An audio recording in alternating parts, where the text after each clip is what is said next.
You know how it is. Some people just run on a different kind of time.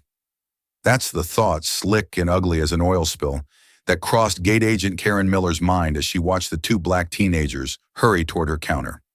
They were polished, dressed in clothes that cost more than her monthly rent, but to her they were just late.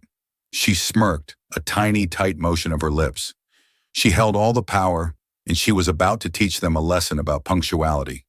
What she didn't know was that this lesson would boomerang back with the force of a corporate takeover, grounding more than just two passengers, and that the real education was about to begin for everyone involved, including the powerful man on the other end of a phone call. The air in Terminal C of Chicago O'Hare International was a familiar symphony of chaos.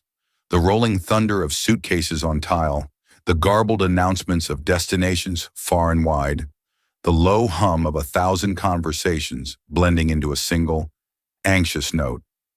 Flight 1482 to New York's LaGuardia was in the final stages of boarding, and at gate C27, Karen Miller was queen of her small Formica-topped kingdom.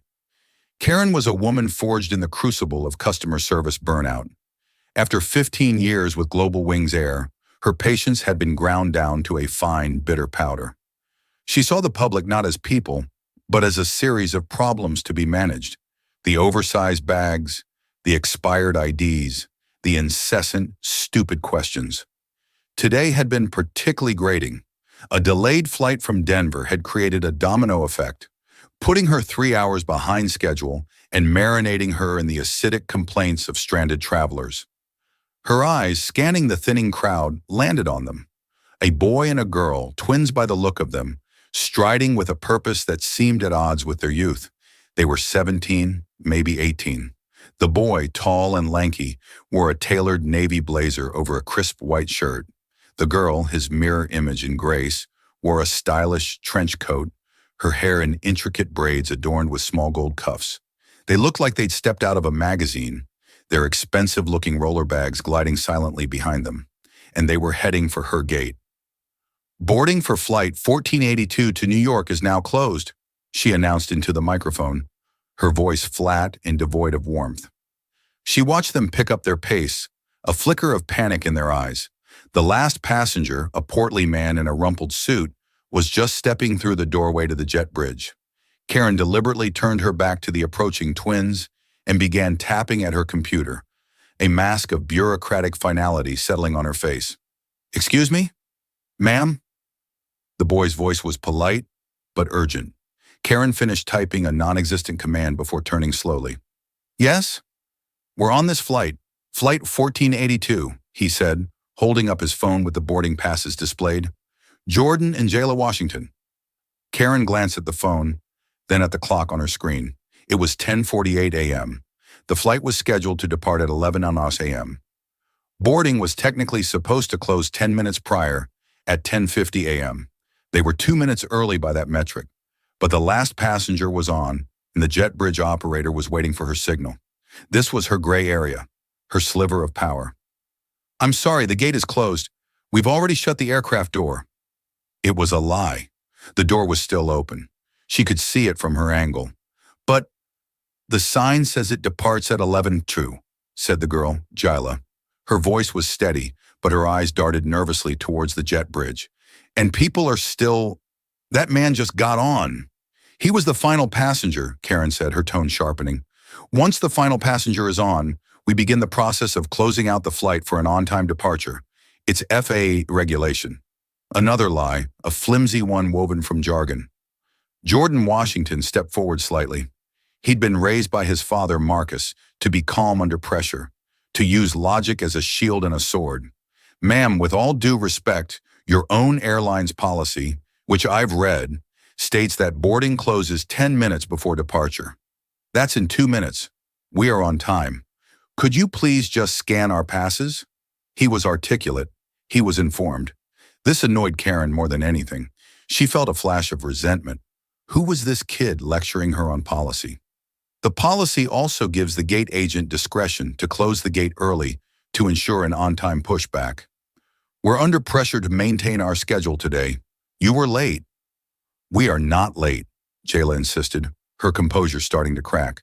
We have scholarship auditions at Juilliard this afternoon. We have to be on this flight.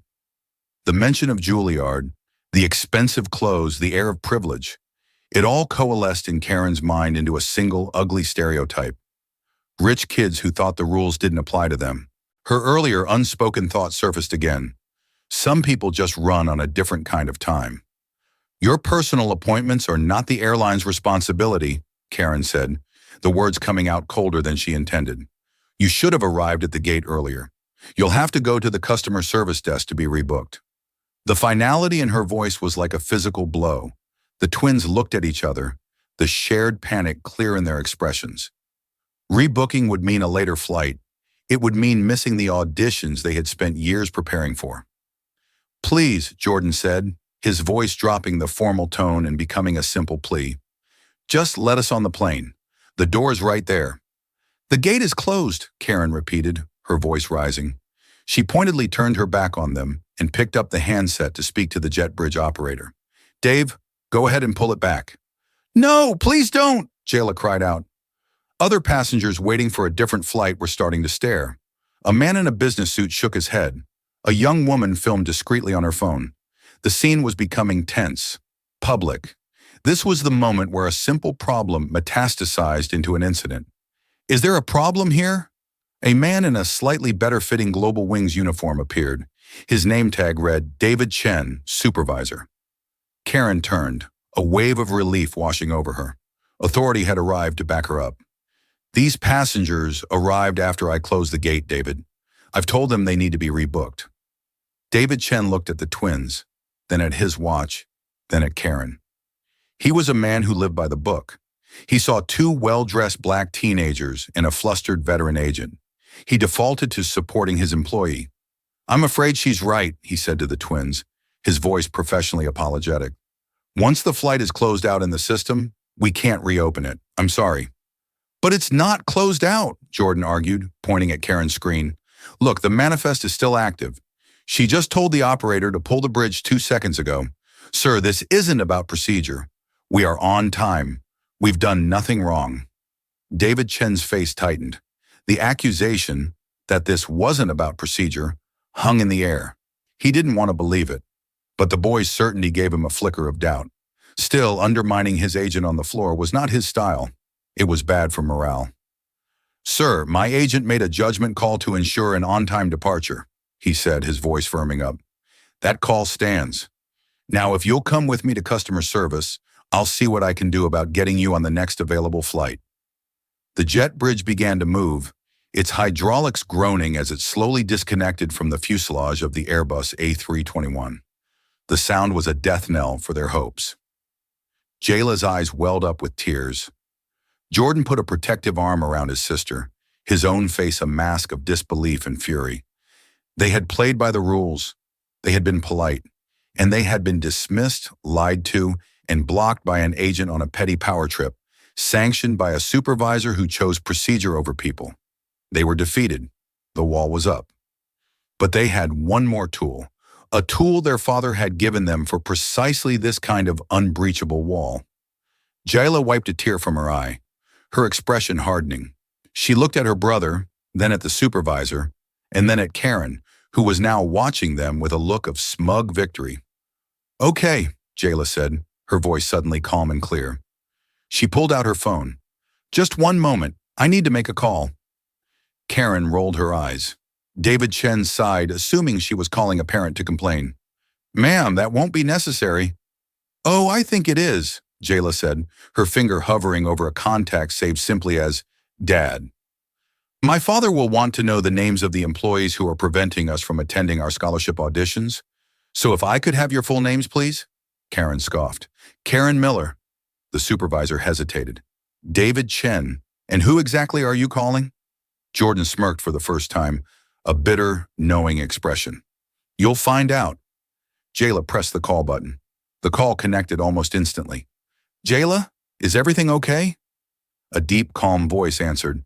No, Dad, it's not, she said, her voice shaking slightly but holding its resolve. We're at O'Hare, gate C-27, and they won't let us on the plane. Marcus Washington sat in his corner office on the 52nd floor of a skyscraper in downtown Chicago. The view was breathtaking, a panoramic sweep of Lake Michigan and the city's architectural marvels. But Marcus wasn't looking at the view.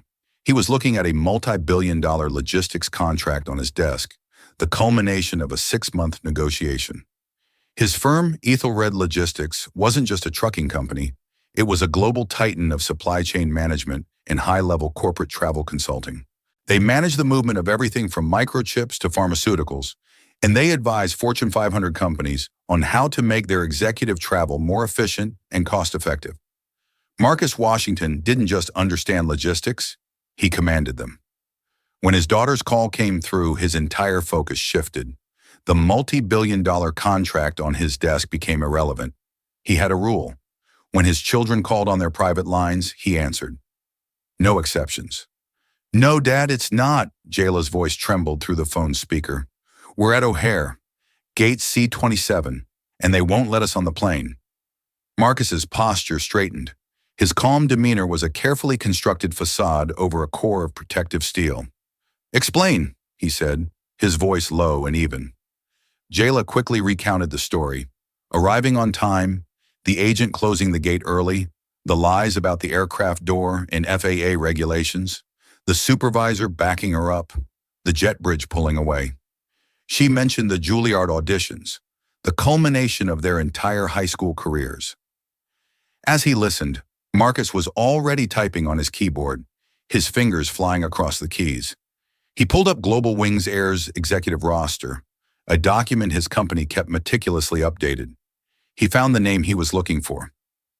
Richard Sterling, Executive Vice President of North American Operations. He also had Sterling's direct office line and his cell phone number.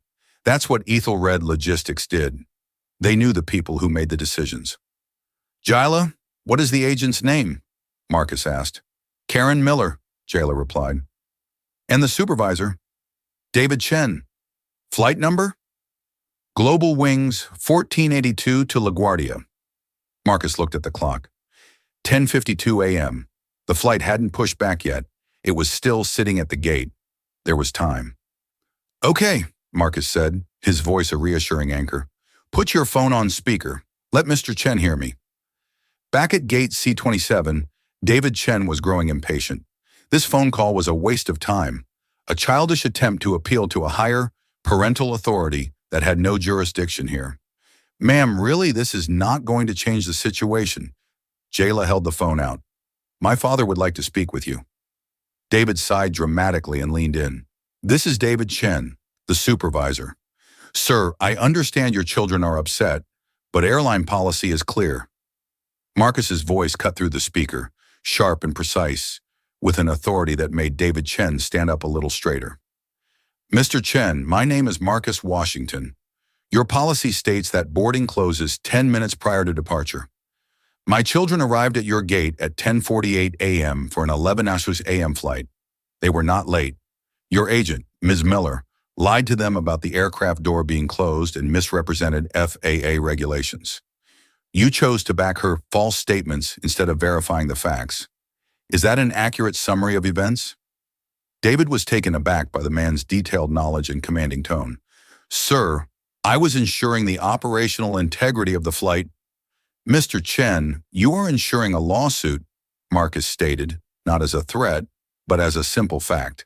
Now, I am giving you exactly 30 seconds to have that jet bridge re-extended and to get my children onto that aircraft. If they are not on that plane, I promise you the consequences for Global Wings will be far more disruptive to your operational integrity than a 2-minute delay.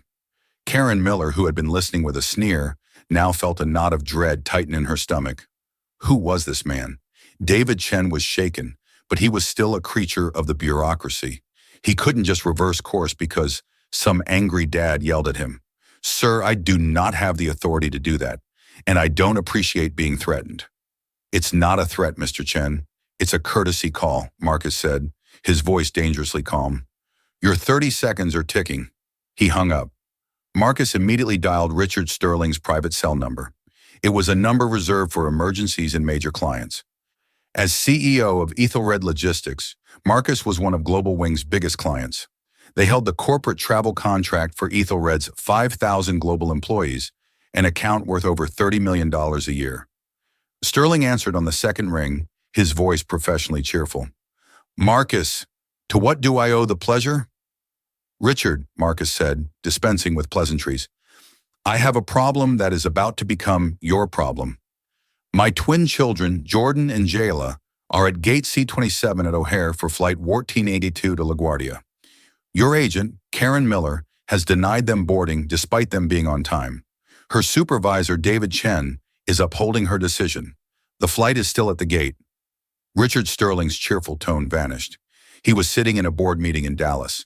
He immediately understood the gravity of the situation. Ethelred was not a client to be trifled with. Marcus, I'm on it. Give me 1 minute. Sterling muted his conference call and immediately dialed the O'Hare operations tower.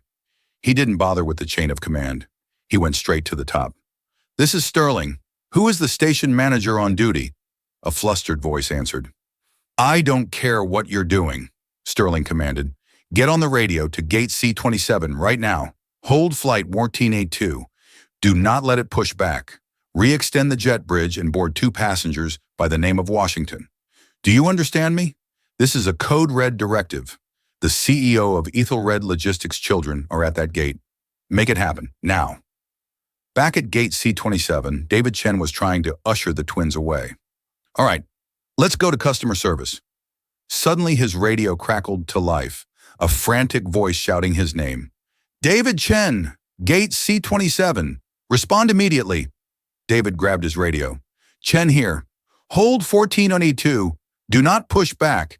Re-extend the jet bridge and board the Washington passengers. That's a direct order from EVP Sterling. David Chen's face went white. He stared at the radio as if it had cursed him. EVP Sterling. The Executive Vice President of North American Operations? He looked at the twins, his professional arrogance crumbling into pure, unadulterated fear. He then looked at Karen Miller, whose smug expression had been replaced by one of slack-jawed horror. The world had just tilted on its axis. You heard the man, David stammered to the jet bridge operator, his voice barely a whisper. Bring it back. The operator, who had heard the whole exchange over the radio, scrambled to reverse the controls. The massive jet bridge, which had been slowly retracting, stopped and began to move back towards the aircraft. David Chen turned to Jordan and Jayla, his entire demeanor transformed. He was no longer a supervisor, he was a supplicant. My deepest, most sincere apologies. There has been a terrible misunderstanding. Please, right this way. He practically bowed as he gestured toward the gate. Karen Miller stood frozen, looking as if she'd seen a ghost. She couldn't process what was happening. 1 minute she was the queen of her gate, the next her world was imploding on the order of a man she'd only ever seen in corporate training videos. Jordan and Jayla, shell-shocked but vindicated, walked past her without a word. As Jordan passed, he paused and looked Karen directly in the eye. He didn't say anything. He didn't have to. The look was enough. It was a look of pity and contempt, a silent confirmation that her petty act of prejudice had cost her far more than she could ever comprehend. They walked down the jet bridge, the airline staff now fawning over them, and boarded the plane. The flight that had been closed to them was now being held for them. The wall hadn't just been breached, it had been demolished. But in his office, Marcus Washington wasn't finished. Justice for his children was one thing. A lesson for the corporation was another. He picked up his phone and dialed his chief financial officer. Eleanor, he said, cancel our contract with Global Wings Air. All of it, effective immediately. And I want you to draft a press release. The headline should be, Ethelred Logistics pulls $30 million account from Global Wings citing discriminatory practices. The plug had been pulled. The boarding of Jordan and Jayla Washington was the quietest, most awkward event to ever happen on Flight 1482. As they walked down the aisle to their first-class seats, a detail that hadn't been lost on them when they booked, a ripple of whispers followed them. Passengers who had witnessed the scene at the gate now looked at them with a mixture of curiosity, awe, and resentment. They were the reason the flight was now delayed. The flight attendants, who had likely heard the frantic radio chatter, treated them with a level of deference usually reserved for visiting royalty. Mr. and Miss Washington, Can I get you a pre-departure beverage? Water? Orange juice? A flight attendant asked, her smile painfully bright. Water is fine, thank you, Jayla said quietly, sinking into her plush seat. The adrenaline was wearing off, replaced by a profound emotional exhaustion. They had won. Their father had intervened, a paternal deus ex machina, and set things right. But the victory felt hollow. The humiliation of being publicly singled out, of being accused and dismissed, still stung. The fact that it took a call to a corporate titan to get the justice that common decency should have afforded them was a bitter pill to swallow. Meanwhile, the shock wave from Marcus Washington's actions was just beginning to radiate outwards from Gate C-27. At O'Hare, David Chen was in a cold sweat, giving a statement to the station manager. His career, which he had meticulously built on a foundation of following rules and procedures, was now teetering on the edge of a cliff. He had followed procedure, but he had failed the unwritten, more important test, the common sense test. He had backed the wrong person, and in doing so, had kicked a hornet's nest the size of a Fortune 500 company. Karen Miller was in a far worse state.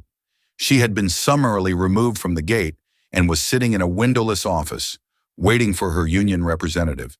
The smugness was gone, replaced by a frantic, defensive anger. It wasn't her fault, she told herself. They were late. The rules were the rules. It wasn't about race, it was about punctuality. But even in her own mind, the excuses sounded thin and reedy. She had seen their faces, the quiet dignity that she had tried to shatter with her petty authority. And she had seen the look on David Chen's face when the call from on high came down. She was toast, and she knew it. In Dallas, Richard Sterling was in full-blown crisis management mode. He had left his board meeting and was now in a war room with his communications and legal teams. The first reports were already coming in. Ethelred's CFO had formally notified their corporate accounts division of the contract termination. $30 million. Gone. Just like that. This is a catastrophe, Sterling seethed, pacing the room. One gate agent, one power trip, and we lose one of our top 5 corporate accounts in the Midwest. How did this happen? His phone buzzed. It was a news alert from the Associated Press. He clicked on it, and his blood ran cold. For immediate release, Ethelred Logistics pulls $30 million account from Global Wings, citing discriminatory practices. The press release was brutal. It was concise, professional, and utterly damning. It named the flight, the airport, and the nature of the incident. 2 of our brightest young scholars, traveling for academic purposes, were denied boarding based on what can only be described as arbitrary and discriminatory behavior by Global Wing staff. It didn't use emotional language. It didn't have to. The facts laid bare by a corporate behemoth like Ethelred were enough. He didn't just cancel the contract, Sterling whispered, showing his phone to his legal counsel. He took us to war in the public square. By the time Flight 1482 landed at LaGuardia, the story was already the lead item on financial news networks. The stock price of Global Wings Air's parent company, which had been stable all morning, took a sharp nosedive. Analysts were already discussing the Ethelred effect, questioning the internal culture of Global Wings and its ability to retain high-value corporate partners. The $30 million loss was the immediate pain. The reputational damage was the cancer that could metastasize. Marcus Washington had not just used a hammer, he had used a precision-guided missile. He had targeted not just the airline, but its public perception and its bottom line. He wanted to make an example of them to ensure that no other person of color, no other teenager, would have to endure what his children had at the hands of a company he paid millions on an annual basis. He was a father protecting his children and a CEO protecting his people. When Jordan and Jayla switched on their phones after landing, their devices exploded with notifications, news articles, messages from friends, and a text from their father. Hope the flight was smooth. A car will be waiting for you outside baggage claim. Go to your auditions and be brilliant. I'll handle the rest. Love, Dad. They looked at each other, the full scope of what their father had done slowly dawning on them. It was more than just getting them on a plane. He had held an entire corporation accountable. The feeling was no longer just exhaustion. It was a complex mix of pride, awe, and a slight unease. The power their father wielded was immense. It was a shield for them, but they had just witnessed it being used as a devastating weapon. That night, after acing their auditions, their earlier ordeal fueling their performances with a raw, powerful emotion, they saw the fallout on the evening news. Karen Miller had been fired. Global Wings Air had issued a public apology, promising a full investigation and mandatory retraining for all customer-facing employees. The CEO of Global Wings, a man named Bob Walsh, had personally called Marcus Washington to apologize. The karma had been swift and brutal. A racist act had been met with a devastating financial consequence. The system for once seemed to have worked. Justice had been served, cold and corporate, but the world of power, money, and consequences is rarely so simple. A shockwave doesn't just stop, it travels, and it often returns, sometimes from a direction you never expected. Marcus Washington had won a decisive battle, but in doing so, he had made a powerful enemy, and the real karma of the situation was just beginning to stir. For a week, the story played out exactly as Marcus Washington had intended. Global Wings Air was pilloried in the press.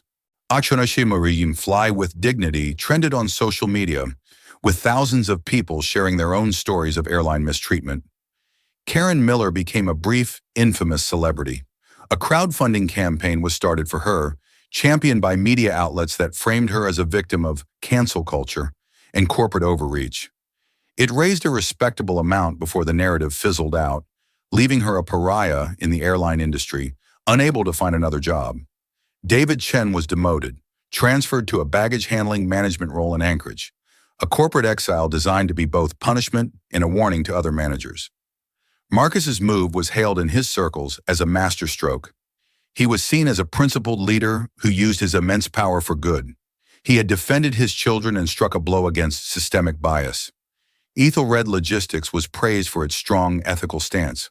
All seemed right, but in the quiet, carpeted hallways of corporate power, new moves were being made on the chessboard, and Marcus had underestimated his opponent. Richard Sterling, the EVP of North American Operations at Global Wings, was not a man who took humiliation well. He was a career executive, proud and fiercely competitive. Marcus hadn't just cost his company money, he had publicly shamed him. The Code Red directive Sterling had issued to save the situation had been an act of desperation, and Marcus's subsequent press release had made it look like Sterling's company was racist and incompetent. Sterling's boss, CEO Bob Walsh, had been furious. The board was demanding answers. Sterling's own position, once secure, now felt precarious. He held Marcus Washington personally responsible. Revenge in the corporate world is rarely loud or violent. It's a game of leverage, influence, and patience, and Richard Sterling had all three. His first move was to mitigate the damage. He knew Ethelred's contract was gone for good, so he called a rival. "Frank, Richard Sterling, how are things at Vanguard Freight?" Frank Donaldson, the CEO of Vanguard Freight, Ethelred's primary competitor, nearly dropped his phone. Vanguard had been trying for years to break Ethelred's dominance. "Richard," Frank said, his voice slick with opportunism, "I read about your little dust-up. Tough break." "Tough breaks create opportunity," Sterling replied coolly. "We now have a $30 million hole in our corporate travel portfolio. I imagine you could fill it. I'm prepared to offer you the same terms we gave Ethelred, with an additional 5% discount for the first 2 years. A signing bonus, if you will." Frank was stunned. This was the deal of a lifetime.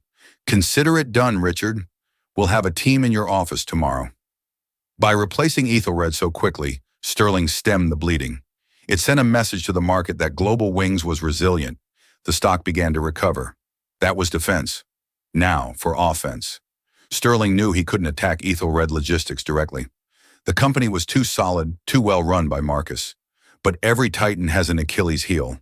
For Ethelred, that heel was an impending merger.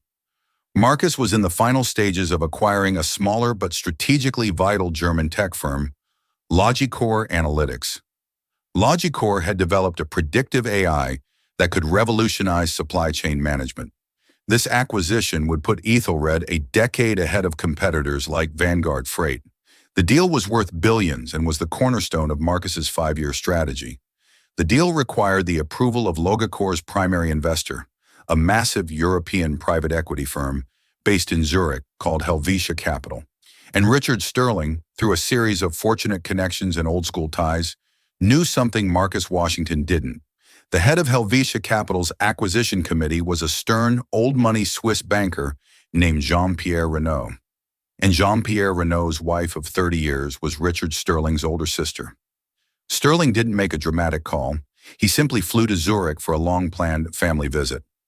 Over a quiet dinner overlooking Lake Zurich, he laid out his story. He didn't have to lie. He just had to frame the truth. "He's a brilliant man, Jean-Pierre," Sterling said, swirling a glass of expensive Bordeaux. "Marcus Washington. But he's impulsive, unpredictable. He used his company like a bludgeon over a minor customer service issue. A minor issue that I personally resolved for him in minutes. Instead of a thank you, he launched a public war. He endangered my career and my company's reputation, all to make a point." Jean-Pierre, a man who valued stability and discretion above all else, listened intently. "You are saying he is volatile, a man who lets personal grievances dictate corporate strategy." "I'm saying he's a cowboy in a world that requires surgeons," Sterling corrected gently. "He took a personal slight and turned it into a $30 million feud overnight. Think about that. What happens if a government regulator in Asia slights him? What happens if one of your partners in the Logicor deal disagrees with him? Does he burn that bridge too?" His reaction was disproportionate. It was the reaction of a man who believes his power is absolute. That kind of man is a risk, a very big risk. Jean-Pierre nodded slowly, his expression unreadable. He had been on the fence about the Ethelred merger. The price was right, but he had a vague, indefinable unease about Washington's aggressive business style. His brother-in-law had just given that unease a name: volatility. In the world of Swiss finance, volatility was a cardinal sin. 2 weeks later, Marcus Washington was in a video conference with his legal team, finalizing the Logicor acquisition. Everything was set. The financing was in place, the terms agreed upon. All that was left was the final sign-off from Helvetia Capital. Then his lead counsel's face fell. An email had just arrived. "Marcus, there's a problem." "What is it, Tom?" "It's from Zurich, Helvetia Capital. They're pulling out. They're terminating the acquisition agreement."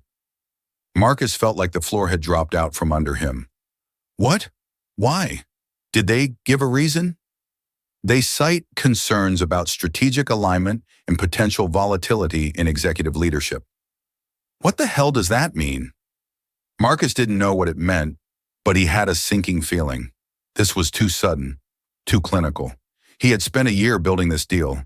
For it to collapse at the 11th hour over a vague, insulting justification, it felt personal. The next day, the other shoe dropped.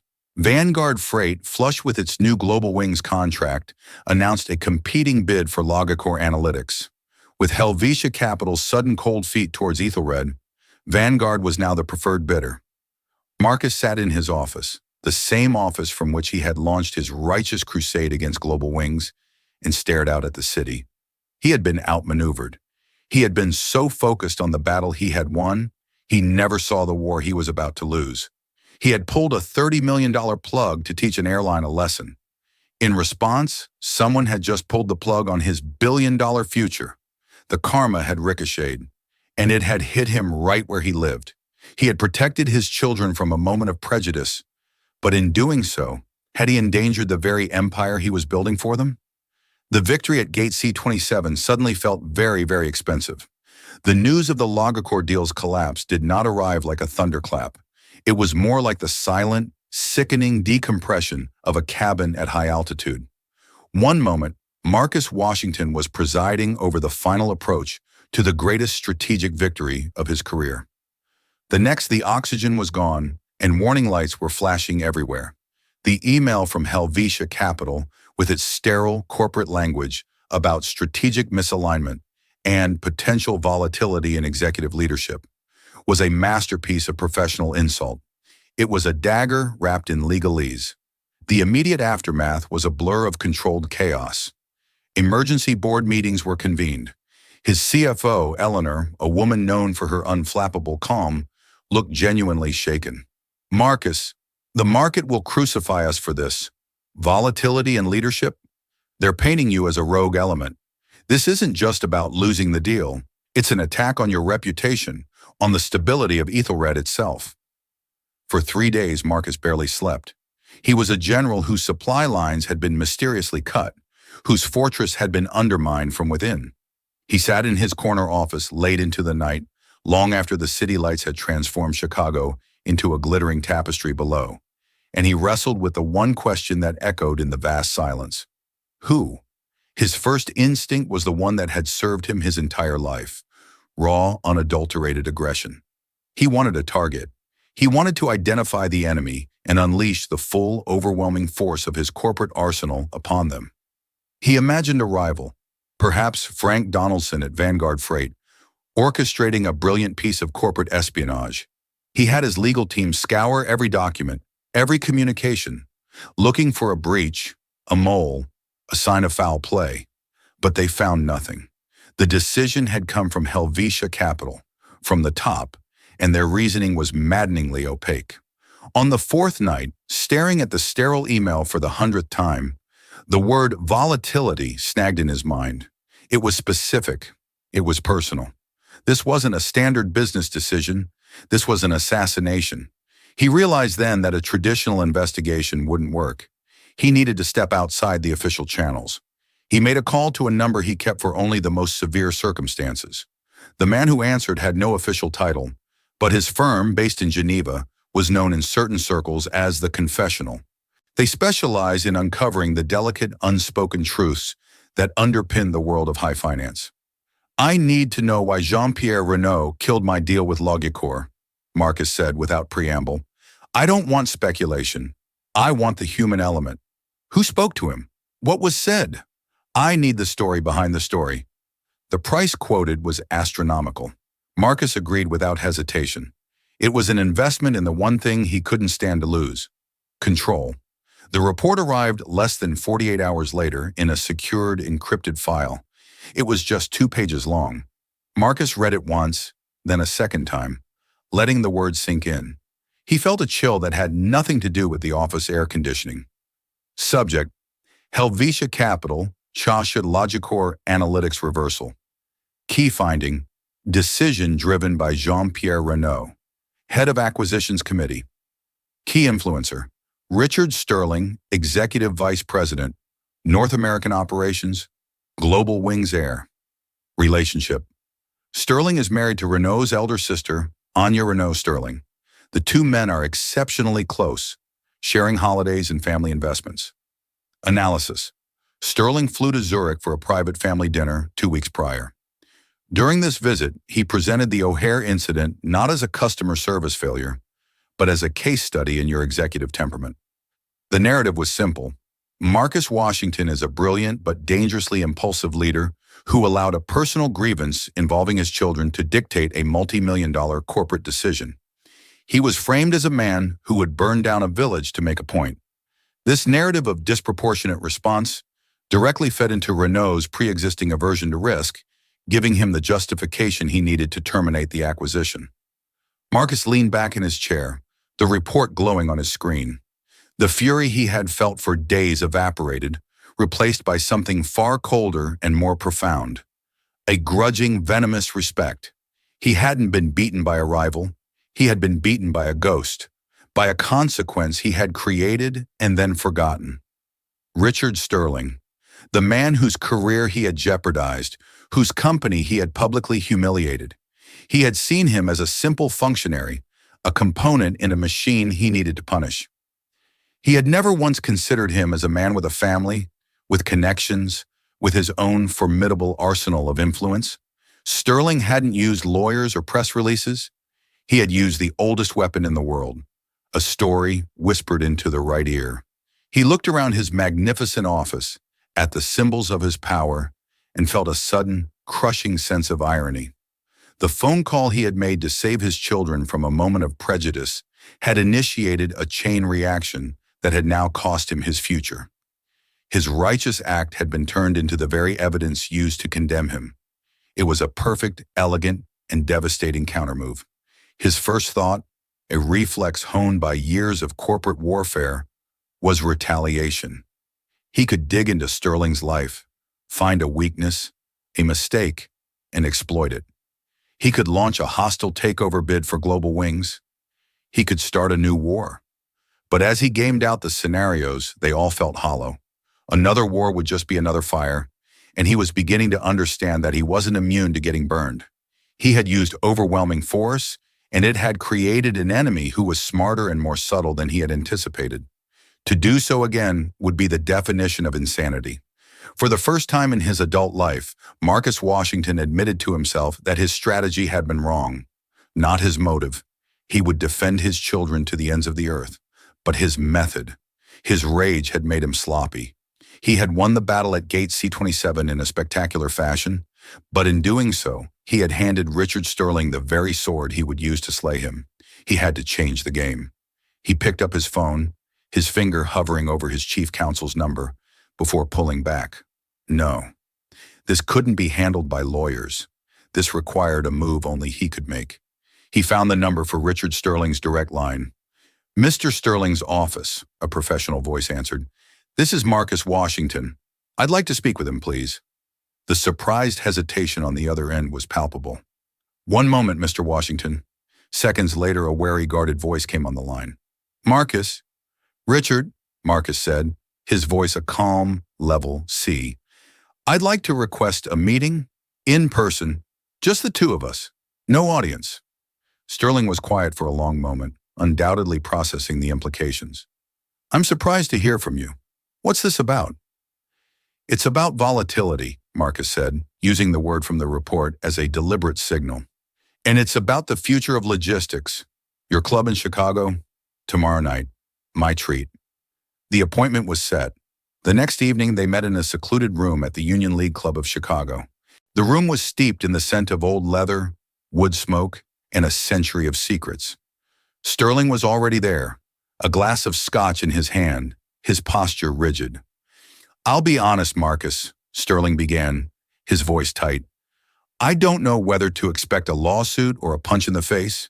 Marcus gestured to the empty chair opposite him. "Neither, Richard. First, I want to offer my compliments. The play in Zurich, it was brilliant. You used my own strength, my own public narrative, against me. You turned my sword back on me. It was a lesson in strategy." Sterling watched him, his eyes narrowed, searching for the trap. "I did what I had to do. You came for my career and my company's reputation. You put me and my CEO in an impossible position. You declared war over an incident that I had already solved at your request. Don't mistake my actions for anything other than a defense of my own house." "I don't," Marcus said, and the sincerity in his voice finally seemed to register with Sterling. "I see it for exactly what it was. A consequence. A reckoning. I made a mistake, Richard. Not in defending my children. I would do that again in a heartbeat. My mistake was in how I chose to fight that battle. I was a father, and I let a father's rage dictate a CEO's strategy. I went public. I went for the jugular. It was ego, and it was a strategic blunder. I underestimated you, and for that I apologize." The apology hung in the air between them, more shocking than any threat could have been. Sterling, who had come prepared for a fight, was visibly thrown off balance.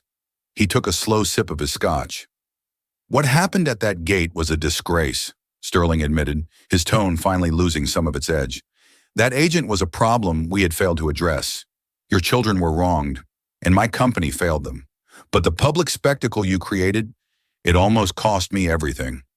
And the spectacle you created in Zurich has now cost me the cornerstone of my 5-year plan," Marcus returned, not as an accusation, but as a statement of fact. "So here we are, two men who have cost each other dearly. We can continue this. I can spend the next year making your life a living hell, and you can use your network to block me at every turn. We can burn hundreds of millions of dollars in a war of attrition, or we can do something else." Sterling leaned forward, intrigued despite himself. "What else is there?" "Vanguard Freight will destroy Lagacor," Marcus stated. "Frank Donaldson thinks technology is just a faster truck. He'll strip it for parts and absorb the engineers into his bloated R&D, and its potential will be wasted. That predictive AI, it belongs in a system that understands nuance. It belongs with Ethelred. But you're right, Jean-Pierre will never sell to me now. He thinks I'm a madman. He does, Sterling confirmed grimly. But he trusts you, Marcus countered. What if the buyer wasn't just Ethelred Logistics? What if the buyer was a new entity? A joint venture between Ethelred and Global Wings Air? Sterling stared at him, dumbfounded. You're joking. I've never been more serious, Marcus pressed, his voice filled with a new energy. Think of it, a strategic alliance. You bring the global operational scale of one of the world's largest airlines. I bring the premier ground logistics and tech integration firm. Together, we acquire Logicor. We create the first fully integrated, AI-driven air and ground supply chain in the world. We go to Jean-Pierre together. You, his trusted family, vouch for me. Our new partnership becomes the proof that the volatility is gone, replaced by a strategic vision so powerful it required two former enemies to join forces. You go back to your board not as the man who lost the Ethelred account, but as the architect of a revolutionary alliance. I get the company I need to secure my future. We both win. The sheer audacity of the proposal left Sterling speechless. He saw the whole chessboard rearranging in his mind. It was a move that turned a devastating loss into an unprecedented victory for them both. It was an escape hatch and a throne room, all in one. You would give my company a piece of your crown jewel? Sterling asked, the disbelief clear in his voice. A piece of a crown jewel I can hold is better than a whole one I've lost, Marcus said with a wry smile. Besides, Richard, I'm tired of fighting wars. I'd rather build an empire, and this is how we do it. The deal that was forged in the following weeks shocked the financial world. Ethelred Global Wings LLC was formed, and their joint bid for Logicor, personally presented in Zurich by both Marcus and Sterling, was approved by a stunned Jean-Pierre Renault. A few months later, on a quiet Sunday afternoon, Marcus sat with Jordan and Jayla, who were home from their first semester at Juilliard. He walked them through the entire saga, the covert war, the brink of disaster, and the improbable peace. So you had to partner with the man who tried to ruin you? Jayla asked, trying to grasp the complexity of it. Yes, Marcus said, because I finally realized he wasn't trying to ruin me. He was just fighting back after I tried to ruin him. I started a fire, and was then shocked when it spread back to my own property. I learned that power isn't a weapon you can fire in one direction. It has a ricochet. It echoes. He looked at his children, his expression a mixture of pride and paternal love. What I did with that first phone call, that was the easy part. That was just brute force. The real victory, the harder victory, was that meeting with Sterling. It was admitting I was wrong, swallowing my pride, and turning an enemy into a partner. That's a different kind of power. It's a quieter power. It's the kind you two showed at that gate. You didn't scream or curse. You stood your ground with dignity. You possessed a strength that has no ricochet. He leaned forward. I wanted to teach you that our family has the power to fight injustice. But this journey taught me something to teach you as well. The power to destroy is easy. The power to build, especially with those you have fought against, is the hardest and most valuable power in the world. And that's where the story ends. Not with a simple victory, but with a hard-earned lesson. Marcus Washington learned that even righteous anger has a price, and that true power lies not in scorching the earth, but in knowing how to cultivate it. The twins Jordan and Jayla saw firsthand that while money and influence can open doors, it's character and grace that allow you to walk through them with your head held high. This story isn't just about a racist incident at an airport. It's about the ricochet effect of our actions. It shows how one act of petty prejudice can trigger a corporate war, and how the aftermath forces everyone, from the gate agent to the CEO, to confront the consequences of their choices. What do you think?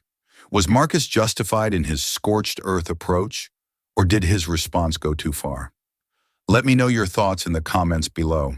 And if you found this story compelling, please hit that like button, share it with someone who appreciates a complex tale, and be sure to subscribe for more real-life dramas. Thanks for watching.